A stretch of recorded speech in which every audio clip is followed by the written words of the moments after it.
today's video, I want to go over with you how exactly I continue to build my wealth as a full-time college student.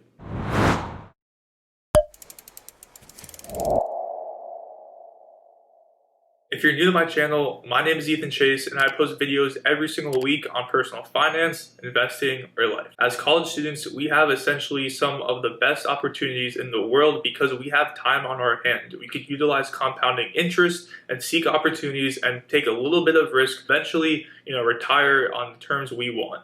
In this video, I'm going to be showing you my tips on how I both earn money and how I save money, which I believe are the two main components of building wealth. The first thing I do to earn money is investing, and that's primarily what my channel has been. I used to day trade and swing trade, which is essentially more riskier kind of speculative trades on the stock market, but the bulk of my wealth creation and investing has been long-term kind of dividend passive investing in the stock market, low-cost high-yield ETFs, and nice dividend stocks. I believe that with the stock market's annual return, the historical annual return, if you invest wisely and prudently and safely, you will continue to see a good return. The second way I have made money in college was by getting a job. And, I'm all about studying, and you're going to college to get an education, to get that diploma. You never sacrifice anything or put anything ahead of your education. But if you have a job opportunity that, you're passionate about and that will pay you, awesome, maybe go ahead and take it. I personally went ahead and took a job. It was something I was super passionate about and I made good money on it. And that's ultimately how I made a lot of my money in college up to this point, was by taking a part-time job. The third way I make money in college is through side hustles. And I've spoken about side hustles previously on this channel, but what I do is a few things. I resell items on eBay and Amazon, also called retail arbitrage, or like reselling items or flipping items. Essentially, you buy items in one market at, let's say, $5, and then you sell them somewhere else for $10. It's pretty simple, and it's good money to have, and it's a good side hustle to do as a college student. The second side hustle I do is something called participating in focus groups. So companies around the world who have a new product or a new service, or they just need research on something, they actively seek out participants to participate in the research study. And what you do is you are that participant, you participate in the study, and you get compensated for your time. So you can make anywhere from, a couple bucks to a couple $100 in an hour. I mean, I made a video on it. I'll put the link in the description, but the hourly pay differs and varies, but it's a great way for, let's say you have nothing to do on a Saturday, you might as well knock it out, and you'll be compensated quite well for your time. Transitioning now into ways I save money, and the first thing is to budget. And this is, it's a buzz term in personal finance, but essentially you don't need to have a crazy Excel sheet. I just, I'm very diligent about what I spend. I have my, debit account and my credit card. I have apps with the banks on my phone, so I can just see all the transactions in real time. So I'm pretty mindful of what I'm spending and how much I'm bringing in. And I just want to make sure that what I'm spending is stuff that I actually enjoy and have utility out of.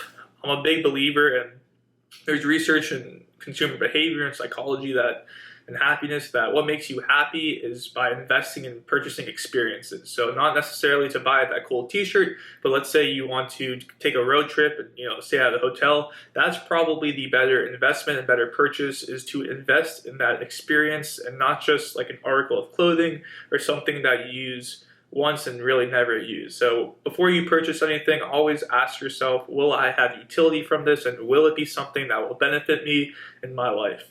And this principle draws a lot from minimalism and financial minimalism, that you only should own stuff that actually benefits you. And if you take a step back and think about that, that makes perfect sense, right?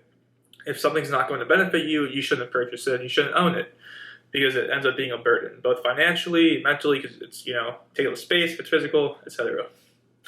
What I also do, and, I'm pretty frugal, but to make myself feel better if I spend on something, I have a credit card, and it's super important to build credit score as a student and as a young person, because if you want to invest in real estate when you're older, or if having a good credit score is so important for so many reasons. You could get cheaper interest rates on loans. It's good for employers to see. There's just so many things that credit, that relies on good credit. So if you are spending on items, you might as well spend it on a credit card that you could pay off. And that's the most important thing, right? You want to make sure that you can pay off your credit card balances so you eventually build up that credit. So whenever I'm spending or purchasing something, there's the added benefit of one, the utility of the purchase, but also the added benefit that I know it's going to help me by building my credit. Another big thing in college is groceries and food and meals. I'll kind of break this down to two things. One is like actual food. Second is like coffee and like, I guess, stimulants and caffeine. For food, I'm on a meal plan with my fraternity. It comes out to be like a couple bucks a meal, which is pretty good, and it's a wide range of options. So I get like vegetables, carbs, meat, poultry, etc. It's pretty healthy. But if you don't have the luxury of a meal plan, definitely go out, buy your own groceries. I mean, I think the most common thing in personal finance is knowing the costs and benefits of eating out versus cooking your own food. Most important rule, don't go to the grocery store while you're hungry, because then you'll just buy a bunch of crap you don't need. But cooking your own meals is one, not only just healthier on a mental and like body standpoint, but it's also cheaper in the long run because going out can be quite expensive, especially if you're of the legal age where you can drink. Restaurants mark up prices on bottles of wine or on beer, and that could get pretty expensive as well.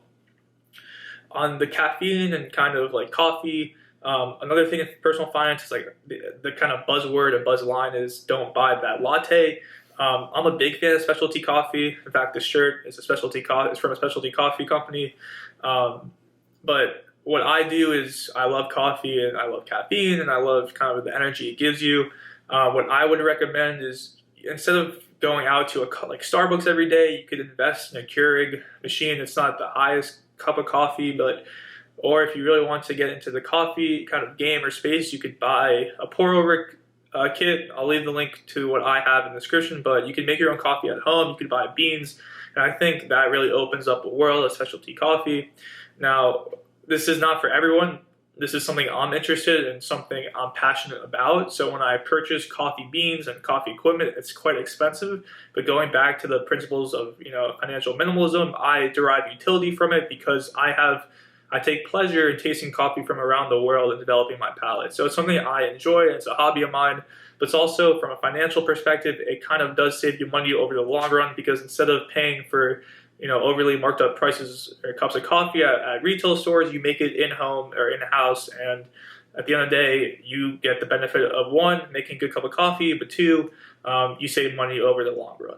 That's pretty much it for the tips part of it. I just say, as something that I kind of focus on and something that's kind of humbling for me, is that I have time on my side, and if you're watching this video, you probably are my age or around my age, so you have time too.